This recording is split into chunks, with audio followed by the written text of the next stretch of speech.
오늘은 온유, 세상의 악을 이기는 가장 강한 힘이란 제목으로 함께 은혜를 나누고자 합니다. 17세기 영국의 철학자 토마스 홉스는 인간은 인간에게 늑대다 라는 말을 했습니다. 인간은 본성상 이기적일 수밖에 없고 그런 거로 타인은 나에게 손해를 끼치거나 혹은 나에게 피해를 끼치는 존재가 될 수밖에 없다 하는 말입니다. 인간을 해치는 가장 위협적인, 가장 위험한 대상이 사실은 인간 그 자체라는 것입니다. 지금 우리 사회는 어떨까요? 대한민국에는 늑대가 없을까요? 여러분의 가정은 어떻습니까? 혹 여러분의 가정에 늑대는 없습니까? 갈수록 우리가 사는 세상은 각박해지고 또 살벌해지고 있습니다. 마치 땅바닥에 떨어져 깨어진 유리 조각을 줍기 위해서 손을 내밀었다가 손이 내미는 것처럼, 상처를 입는 것처럼 어려움을 당한 사람을 도우려 하다가 도리어 피해를 당하는 경우가 왕왕 있습니다.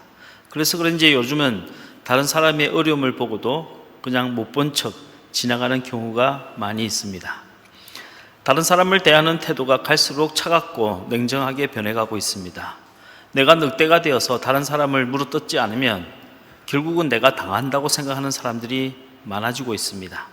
더 강해지고 더 독해져야 살아남는다고 생각하는 사람들도 많아지고 있는 겁니다.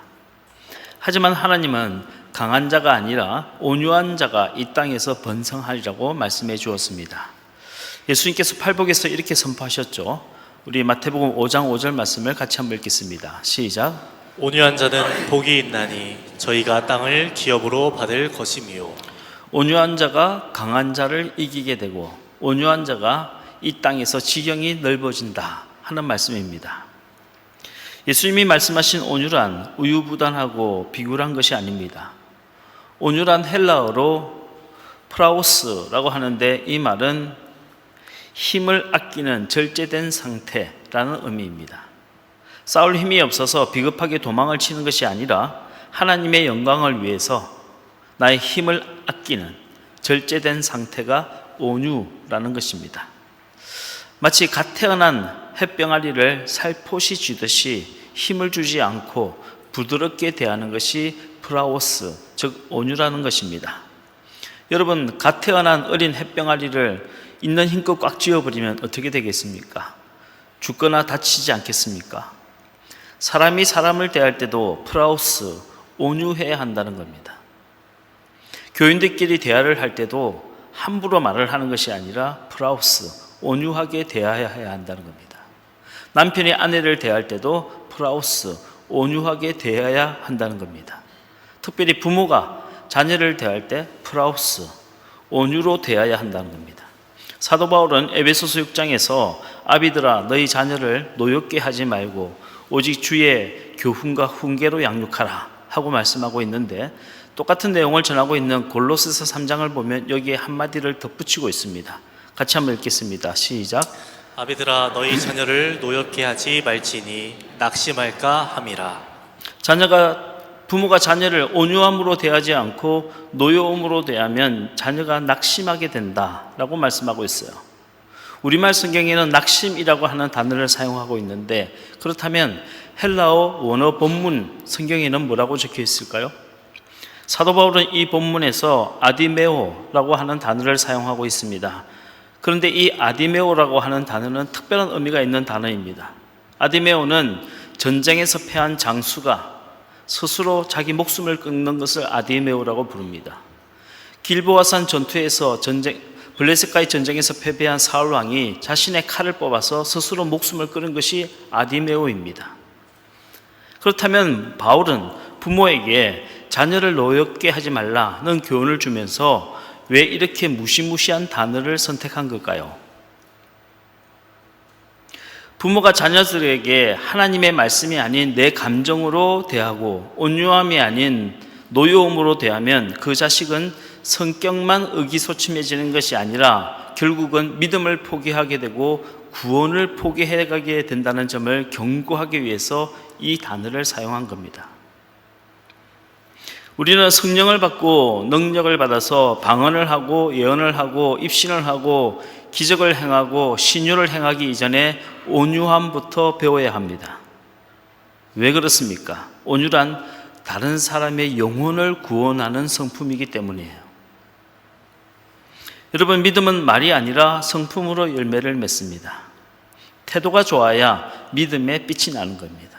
그래서 습관이 영성이라고 부르는 겁니다. 성령 충만한 기적이 아니라 성품으로 드러납니다. 진짜 기적은 상황과 조건이 갑자기 변하는 것이 아니라 인격과 성품이 변하는 것이 진짜 기적입니다. 오늘은 이삭이라는 인물을 통해서 성경이 말씀하는 프라오스, 즉 온유란 무엇인지 함께 생각해 보도록 하겠습니다. 이삭은 그의 아버지 아브라함이 터전을 잡은 브엘세바에서 평생을 양을 치며 목축업을 하고 살았습니다. 아브라함이 브엘세바에 정착하게 된 이유는 딱 한 가지, 우물을 쉽게 파기 위해서였습니다. 브엘세바는 연석해암이라고 하는 부드러운 토양으로 이루어져 있기 때문에 우물을 파기에 최적화된 그런 조건을 갖춘 곳이었습니다. 반면에 예루살렘을 중심으로 한 중부 산악지대는 강석회암으로 되어 있어서 우물을 파기가 불리했던 겁니다. 이스라엘과 같이 물이 귀한 지역에서는 우물은 가장 중요한 삶의 터전이자 재산 1호였어요. 브엘세바에 정착한 이후로 하나님은 아브라함을 크게 축복하셨습니다. 우물을 파면 파는 족족 좋은 물이 터져 나오는 겁니다. 물이 풍족하니까 당연히 목축업이 잘 될 수밖에 없었죠. 아브라함이 처음 갈대아 우르를 떠나 가나안 땅에 들어왔을 때는 고난과 시험이 많았습니다. 하지만 아브라함은 하나님을 떠나지 않고 믿음을 끝까지 지켰어요. 그 모든 시험과 고난을 다 통과한 후에 마침내 브엘세바에서 복을 받기 시작한 겁니다. 주님은 야고보서에서 시험을 참는 자는 복이 있도다, 이것에 옳다 인정하심을 받은 이후에 약속하신 생명의 멸류관을 얻을 것임이라고 분명히 말씀해 주었습니다. 뭐라고 말씀하셨습니까? 옳다고 인정하심을 받은 이후에 라고 말씀하셨어요. 고난과 시험을 당했다고 다 복을 받는 것이 아니란 겁니다. 그의 믿음이 하나님 보시기에 옳다고 인정하심을 받은 이후에 복을 받는다는 겁니다. 아브라함의 믿음은 하나님께 옳다 인정하심을 받았습니다. 떠나라 하시는 하나님의 말씀을 듣고 본토 친척 아비집을 떠나 가나안 땅으로 떠났어요. 헤어지라 하는 하나님의 말씀을 듣고 육신적으로 의지할 수밖에 없었던 조카 롯과 완전히 결별했습니다. 바치라 하는 하나님의 음성을 듣고는 자기 목숨보다 더 소중했던 아들 이삭을 모리아 산에서 하나님께 제물로 드렸습니다. 이때 하나님은 아브라함의 믿음만 받으시고 아들 이삭을 제물로 받지 않았어요. 하나님께서 미리 숲을 사이에 예비하신 양을 잡아 그 양의 피로 하나님께 제사를 드리게 하셨습니다. 그날 아브라함이 양을 잡아 그 피로 하나님께 제사를 드렸던 그 모리아 산이 훗날 여부소 사람 아리우나의 타작마당이 되어서 다윗의 죄를 용서하게 되었어요. 그리고 더 먼 훗날 예수 그리스도께서 십자가에 달리신 갈보리 십자가, 즉 골고다 언덕이 되었습니다. 무슨 말씀이냐? 하나님은 아브라함이라고 하는 한 사람의 믿음 위에 이토록 긴 구원의 역사를 펼쳐나가신 겁니다. 하나님은 지금 여러분의 믿음 위에 앞으로 여러분의 가정과 자손과 그 후대에 이르기까지 은혜와 구원과 축복의 역사를 펼쳐나가시는 겁니다. 마치 고급 레스토랑에 가보면 테이블 위에 깨끗한 식탁보가 깔려 있어야 셰프들이 준비한 좋은 음식을 이렇게 배설하고 차리는 것처럼 우리의 믿음이 하나님 보시기에 옳다고 인정하심을 받아야 그 이후에 그 믿음 위에 하나님의 은혜와 구원과 축복이 베풀어 주시는 겁니다. 만약 테이블 위에 식탁보가 깔려 있지 않거나 아니면 아주 지저분한 식탁보가 깔려 있다면 아무리 맛있는 음식을 준비했다 할지라도 그 테이블 위에 음식을 차리지 않는 것처럼 우리의 믿음이 하나님 보시기에 옳다 인정하심을 받지 못하면 응답과 축복은 지연될 수밖에 없습니다. 그렇다면 하나님이 옳다고 인정하시는 믿음은 어떤 믿음일까요? 그것은 나의 신념대로 믿는 믿음이 아니라 오직 예수 그리스도를 의지하는 믿음을 뜻하는 겁니다. 나의 의, 나의 지식, 나의 공로를 의지하는 믿음이 아니라 오직 예수 그리스도의 십자가 공로만을 의지하는 믿음이 하나님이 유일하게 옳다고 인정해 주시는 믿음이란 겁니다. 지금까지 여러분이 무슨 일을 해오셨던, 여러분이 무엇을 얼마만큼 많이 알고 계시든, 여러분이 평생 무엇을 이루셨던 간에 하나님 앞에서 그것은 옳다고 인정받을 수 없습니다. 하나님이 옳다고 인정해 주시는 유일한 믿음은 여러분이 예수 그리스도를 믿는 믿음뿐입니다. 여러분이 예수 그리스도를 정말로 사랑하고 그분의 성품과 인격에 물들어가는 것, 그것 외에 하나님이 인정하시는 다른 믿음은 없습니다. 가끔 자기의가 강한 사람들을 보고 믿음이 좋다고 생각할 때가 있습니다. 하지만 여러분, 자기의가 강한 사람은 신념이 강한 사람이지 믿음이 강한 사람이 절대 아닙니다. 믿음이 강한 사람은 나의 의로는 안 되니 오직 하나님의 은혜만을 구하는 사람입니다. 믿음이 강한 사람은 내 힘으로는 도저히 할 수 없으니 오직 예수 그리스도의 십자가 능력을 구하는 사람이 진짜 믿음이 강한 사람인 겁니다. 아브라함은 언제 그의 믿음이 하나님께 인정을 받게 되었을까요? 모리아산입니다. 하나님은 미리 예비하신 양을 잡아 그 피로 제사를 드렸던 그 모리아산의 제사를 보시고 아브라함에게 이 제사 네가 여호와 하나님을 경외하는 줄 내가 알겠노라 하시면서 아브라함의 믿음을 인정해 주셨습니다. 그리고 아브라함의 시로 천하 만민이 복을 받게 될 거라고 약속해 주셨습니다. 우리도 마찬가지입니다. 창세전부터 미리 예비하신 어린 양 대신 예수 그리스도의 보혈을 의지하여 하나님께 나아갈 때 하나님은 마침내 우리의 믿음을 옳다고 인정해 주시는 겁니다. 다른 길은 없습니다. 여러분, 내가 생각하기에 이 정도 믿음이면 충분하다고 생각하는 그런 믿음이 아니라 하나님 보시기에 옳다고 인정하시는 믿음을 갖게 되기를 주의 이름으로 축원합니다. 예수님 잘 믿읍시다. 예수 그리스도를 더욱더 사랑합시다. 그것이 우리가 이 생애에서 궁극적으로 이루어야 할 우리의 삶의 유일한 목적입니다. 어린 시절부터 아버지 아브라함의 믿음을 보고 자라난 이삭도 하나님께 옳다 인정하심을 받았어요. 성경을 보니 하나님께서 이 이삭을 얼마나 축복하셨는지 이렇게 적혀 있습니다. 창세기 26장 12절에서 13절 말씀 시작. 이삭이 그 땅에서 농사하여 그 해에 100배나 얻었고 여호와께서 복을 주심으로 그 사람이 창대하고 왕성하여 마침내 거부가 되어 그 해에 100배나 얻었고라고 했습니다. 한 해에 100배나 수익을 얻는 사업이 무엇일까 한번 생각해 봤어요. 제가 경제에 대해서 좀 무지해서 그런지 아무리 생각해도 떠오르지 않더라고요. 예컨대 1억을 투자했더니 1년 만에 100억이 되었다. 이런 사업이 있을까요? 혹시 아시면 저한테 좀 알려주시면 감사하겠습니다. 그런데 이삭이 그런 복을 받았다는 겁니다. 창대하고 왕성하여 마침내 거부가 되었다라고 적고 있습니다. 물론 물질의 복이 다는 아닙니다.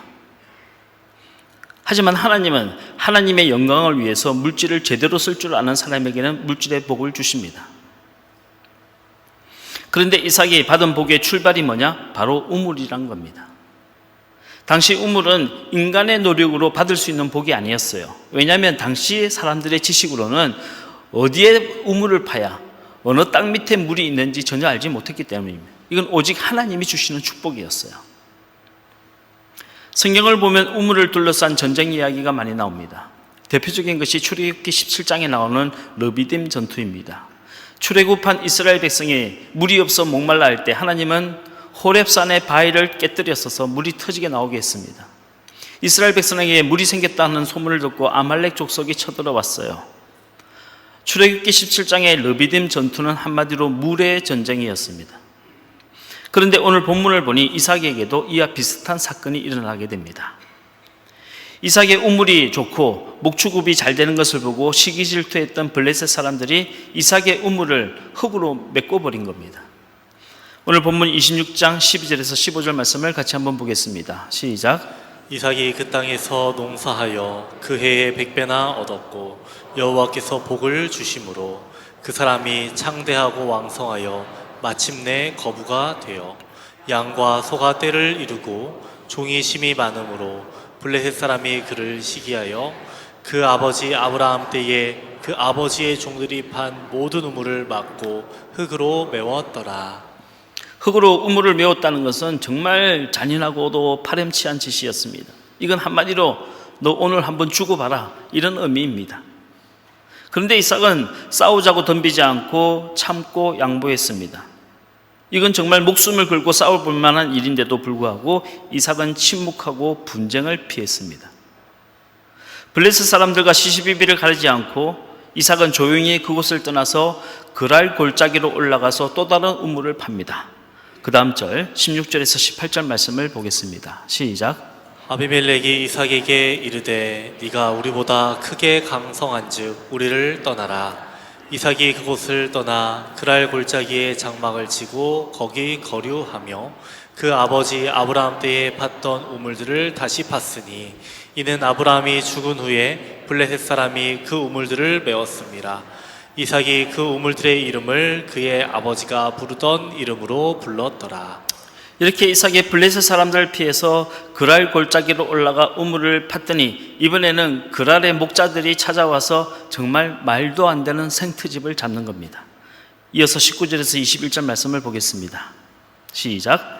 이삭의 종들이 골짜기를 파서 샘 근원을 얻었더니 그랄 목자들이 이삭의 목자와 다투어 이르되 이 물은 우리의 것이라 하매 이삭이 그 다툼으로 말미암아 그 우물 이름을 에색이라 하였으며 또 다른 우물을 팠더니 그들이 또 다툼으로 그 이름을 신나라 하였으며 그랄의 목자들이 와서 이곳 그랄에서 우물을 파서 물이 나왔으니 이 물은 우리 거라고 주장한 겁니다. 예를 들면 어떤 사람이 1년 내내 땀 흘려서 고생해서 농사를 지어서 풍년을 얻었더니 알지도 못하는 사람이 찾아와서 이건 조상 때부터 우리 땅인데 이 땅에서 농사를 내서 풍년을 얻었으니 이 곡식이 다 우리 거라고 주장하는 것과 똑같은 겁니다. 흔히 도둑놈 신보라고 하지요. 세상에는 이렇게 남의 노력을 빼앗고 남의 땀과 수고를 훔쳐가는 사람들이 있습니다. 우리는 이 도둑놈 신보를 별 대수롭지 않게 지나치는 경우가 있지만 이 도둑놈 신보를 세상에서 가장 악한 죄라고 말하는 사람도 있습니다. 제가 좋아하는 마크 포스터 감독이 만든 연을 날리는 아이들이라고 하는 제목의 영화가 있습니다. 1979년 구소련의 아프가니스탄 침공과 탈레반 정권의 등장과 같은 그런 이야기들을 어린아이의 순수한 눈으로 그려낸 그런 영화입니다. 근데 이 영화를 보시면 주인공인 어린 아들이 아버지에게 이런 질문을 하는 장면이 나옵니다. 아빠, 이 세상에서 가장 나쁜 죄가 뭐예요? 그래서 아버지가 아들에게 이런 대답을 해줍니다. 이 세상에서 가장 나쁜 죄는 도둑질이다. 아버지의 대답을 들은 아들이 다소 의아한 표정을 짓습니다. 왜냐하면 이 세상에는 도둑질보다 훨씬 더 나쁜 죄가 많은 것 같거든요. 뭐 강도짓을 한다든지 사기를 친다든지 거짓말을 한다든지 사람을 죽인다든지 간음죄를 짓는다든지 하는 죄가 많은데 왜 하필 도둑질이 가장 나쁜 죄라고 말씀하는지 이해가 되지 않는 겁니다. 그러자 아버지는 이 어린 아들에게 이렇게 설명을 해줍니다. 거짓말은 다른 사람의 믿음을 도둑질한 것이고 강도는 그 사람의 땀과 피를 도둑질한 것이고 살인은 누군가의 가족을 도둑질한 것이고 간음은 누군가의 사랑을 도둑질한 죄다. 이 대사가 얼마나 감동적인지 마음에 정말 여러 번 곱씹어 보았습니다. 우리는 도둑질이라고 하면 누군가의 돈이나 물건을 훔치는 것만 도둑질이라고 생각하죠. 하지만 도둑질이란 단순히 돈이나 물건만을 훔치는 것이 아니라 다른 사람의 시간을 훔치는 것도 도둑질이고 다른 사람의 마음을 훔치는 것도 도둑질이고 다른 사람의 믿음을 훔치는 것도 도둑질이고 다른 사람의 사랑을 훔치는 것도 도둑질이란 겁니다. 그러므로 이 세상에서 가장 나쁜 자는 도둑질이란 겁니다. 이 세상에서 가장 나쁜 마음이 도둑놈 신부라는 겁니다. 압살롬이 쿠데타를 일으켰을 때 반인륜적인 범죄를 많이 저질렀습니다. 아버지 다윗을 따르던 사람들을 칼로 쳐 죽이기도 하고요. 심지어는 아버지의 후궁들을 백주대낮에 백성들이 보는 앞에서 급탈도 했습니다. 하지만 하나님 보시기에 압살롬의 가장 큰 죄는 백성들의 마음을 훔친 도둑질이었습니다. 사무엘하 15장 6절을 보면 하나님께서는 압살롬의 죄를 딱 한 줄로 요약하고 있습니다. 이와 같이 압살롬이 이스라엘 사람들의 마음을 훔치니라. 이와 같이 압살롬이 이스라엘 사람들의 마음을 훔치니라. 이것이 하나님이 압살롬을 평가하신 한 줄의 평가입니다. 이스라엘 백성들이 다윗 왕에게 재판을 받으러 오면 압살롬이 성문 앞에서 기다리고 있다가 그 사람들을 붙들고는 친절하게 입맞춤하고 마치 그들을 위하는 척하면서 내가 왕이었다면 다윗 왕과 같이 그렇게 매몰차게 재판하진 않았을 텐데, 매정하게 하지 않았을 텐데, 내가 왕이었다면 당신에게 훨씬 유리한 재판을 해줬을 텐데 하면서 백성들의 마음을 도둑질했다는 겁니다. 하나님 보시기에 이 도둑놈의 심보가 압살롬의 가장 큰 죄라는 겁니다. 그랄 목자들은 압살롬과 같은 도둑놈 심보를 가진 사람들입니다. 다른 사람의 노력을 뺏어가려고 했습니다. 이삭이 애써 판 우물을 자기 거라고 우겼어요. 하지만 이삭은 그들과 다투지 않고 다른 곳에 가서 또 다른 우물을 팠습니다. 그러자 이번에는 그곳까지 쫓아와서 또 싸우자고 덤비는 겁니다. 이번에도 이삭은 싸움을 포기하고 양보했습니다. 그리고 그 우물을 에색이라고 부르고 신나라고 불렀어요. 에색은 다툼이란 뜻이고 신나는 싸움이란 뜻입니다. 무슨 말입니까? 내가 다툼을 피하고 싸움을 피했다 하는 겁니다. 이것이 우물을 얻는 것보다 더 낫다라는 의미입니다. 도둑놈 심보를 가진 그레알의 목자들이 싸우자고 덤벼들었지만 이삭은 다툼을 피하고 싸움을 피했어요. 그것이 하나님이 주목하여 보신 이삭의 장점이었습니다. 하나님이 귀하게 보신 이삭의 성품이었다는 겁니다. 사람들이 중요하게 보는 사람의 장점이 있죠. 예컨대 저 사람 참 똑똑하다든지 재능이 많다든지 인물이 좋다든지 말을 잘한다든지 하는 사람의 장점이 있습니다. 하지만 우리 하나님이 주목하여 보시는 사람의 장점은 따로 있습니다. 우리 예수님께서 베드로를 처음 만난 날을 기억하십니까?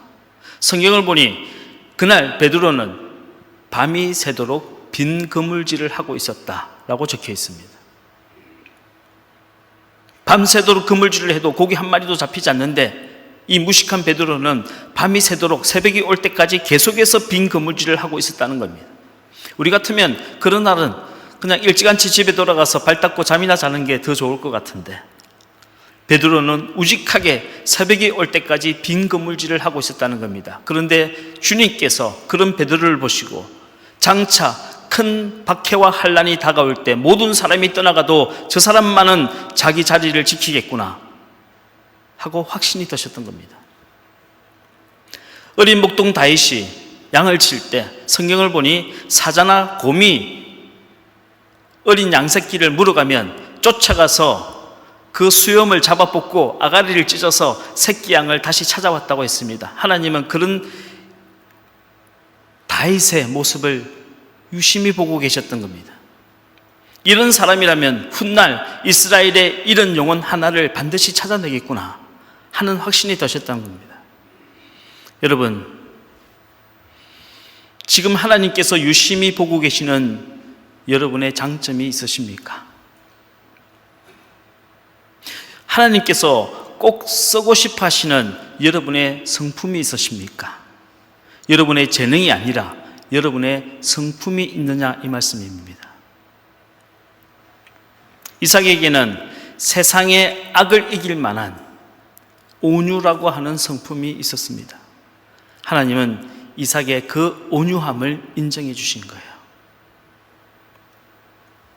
여러분이 보실 때 이삭의 온유함이 비겁해 보이고 우유부단하고 용기가 없어 보입니까? 사람이 누군가에게 억울한 일을 당하거나 억울한 소리를 들었을 때 분명하게 시시비비를 가리고 옳고 그름을 따져서 이겨야 속이 편안하신가요? 여러분의 속은 편안할지 모르겠지만 우리 하나님의 속은 시커멓게 타들어갑니다. 내 혈기 때문에 하나님의 영광이 가려지게 되고 내가 한번 화내기 때문에 한 사람의 영혼을 구원할 수 있는 기회를 잃어버리는 겁니다.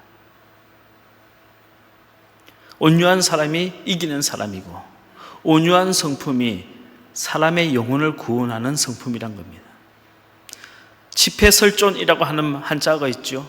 이 딱딱한 이빨은 결국은 부서지지만 부드러운 혀는 끝까지 간다는 뜻입니다. 온유한 사람이 강한 자를 이기게 되고 온유한 자가 다른 사람의 영혼을 구원하는 겁니다. 부드러움이 더 강하다는 것은 이삭의 삶을 통해서 증명이 되었습니다.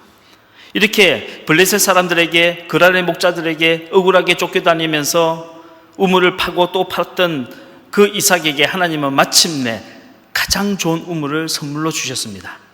우리 오늘 본문 22절 말씀을 같이 한번 읽겠습니다. 시작. 이삭이 거기서 옮겨 다른 우물을 팠더니 그들이 다투지 아니하였으므로 그 이름을 르호봇이라 하여 이르되 이제는 여호와께서 우리를 위하여 넓게 하셨으니 이 땅에서 우리가 번성하리로다 하였더라. 그들이 더 이상 다투지 아니하였으니. 억울할 때마다 싸우면 계속해서 싸우자고 덤비듭니다. 성경 말씀처럼 3번만 참으면 더 이상 싸우려고 하지 않습니다. 성경 말씀대로 살아야 되는 겁니다. 하나님께서 이삭에게 르호봇이라고 하는 우물을 주셨습니다. 르호봇은 지경이 넓다라는 의미입니다. 이삭에게 이전보다 더 넓은 지경을 주셨고 더 넓은 땅을 주셨고 더 넓은 축복을 주셨다는 겁니다. 예수님께서 산산수훈에서 말씀하신 것처럼 온유한 자가 땅을 차지하리라 하신 말씀대로 된 겁니다. 이삭에게 더 넓은 땅을 주셨습니다. 억울한 일을 당할 때 온유하고 인내하고 참아준 이삭에게 하나님은 르호봇의 축복을 주셨다는 겁니다. 세상 사람들은 참는 것이 손해라고 말합니다. 양보하면 바보라고 말합니다. 목소리가 커야 이긴다고 말합니다. 하지만 주님은 온유한 자가 이기는 자라고 말씀하셨고 온유한 자가 르호봇의 복을 받는다고 말씀하셨고 온유한 사람이 다른 사람의 영혼을 구원한다고 말씀하고 계시는 겁니다. 여러분 한 번만 따라해 주시길 바랍니다. 천국 가는 것 빼고 다 양보합시다. 시작. 천국 가는 것 빼고 다 양보합시다. 천국 가는 것은 양보할 수 없습니다. 하지만 다른 것은 사실은 다 양보할 수 있습니다. 우리가 이미 구원을 받았고 천국의 백성이 되었다면 다른 것쯤은 그 사람의 영혼을 위해서, 그 구원을 위해서 양보할 수 있어야 합니다. 어떻게 해야 애색, 다툼을 피하고 어떻게 해야 신나, 싸움을 피할 수 있을까요? God first. 하나님을 제일 먼저 생각해 보는 겁니다.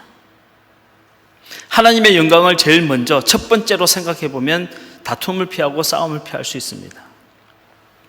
전라북도 김제에 금산교회라고 하는 120년이 넘은 아주 오래된 정통적인 교회가 있습니다. 일제시대 테이트 선교사님이 그 금산 김제에서 가장 넓은 땅을 소유했던 대지주였던 조독삼을 전도해서 이 조독삼이 자기 땅을 내어놓아서 교회를 개척한 거예요. 이후에 조독삼은 자기 집에서 머슴살이를 하고 있던 이자익을 전도해서 같은 교회를 다니게 되었습니다. 지금이야 회사 사장님과 직원이 함께 교회를 다녀도 전혀 이상하지 않지만 그 옛날 일제시대에는 대지주와 그 집의 하인이 함께 교회를 다닌다는 것이 범상치 않은 일이었어요. 두 사람은 열심히 한 교회에서 신앙생활을 했고 둘 다 집사님이 되었습니다. 그런데 1907년도 교회에서 장로를 뽑게 되었는데 공교롭게도 두 사람이 똑같이 장로 후보로 오르게 된 거예요. 조독삼과 이자익이 말입니다. 많은 사람들이 당연히 조독삼이 장로가 될 거라고 생각했습니다. 왜냐하면 조독삼은 김대 최고의 땅 부자였고 그 교회를 처음 설립할 때 땅을 헌물했던 사람입니다. 이에 비해서 이자경은 그 집안의 모습이었고요. 심지어 김제 사람도 아니라 경상도 마산 출신의 외지 사람이었어요. 게다가 나이도 조독삼보다 10살이나 아래였습니다. 모든 사람들이 당연히 조독삼 집사가 장로가 될 거라고 생각하고 있는데 뚜껑을 열어보니 정반대였어요.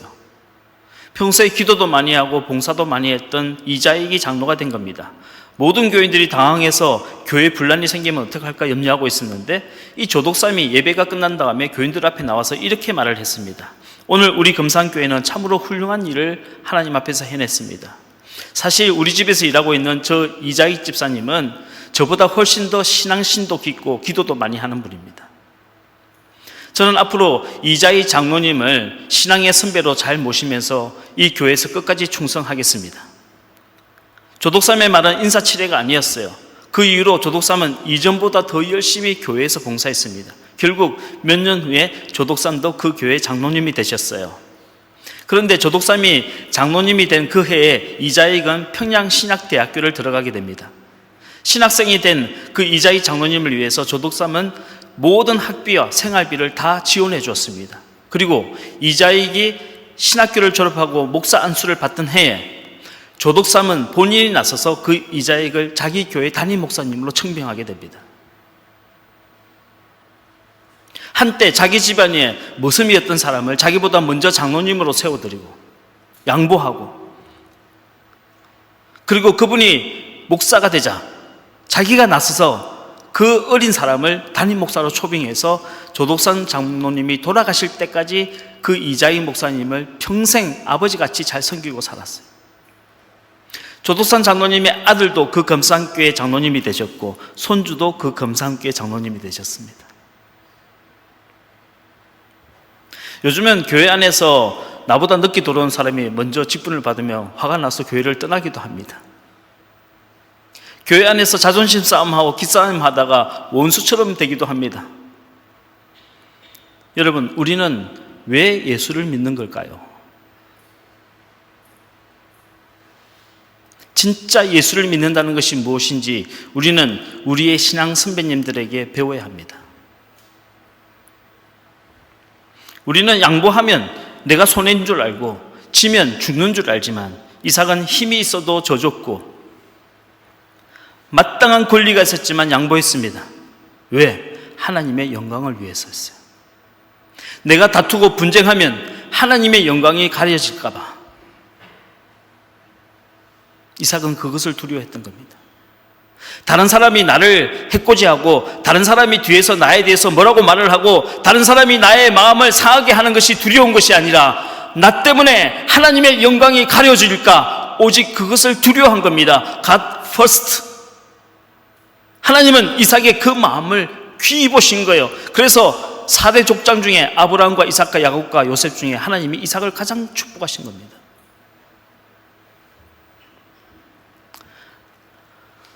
사랑하는 성도 여러분,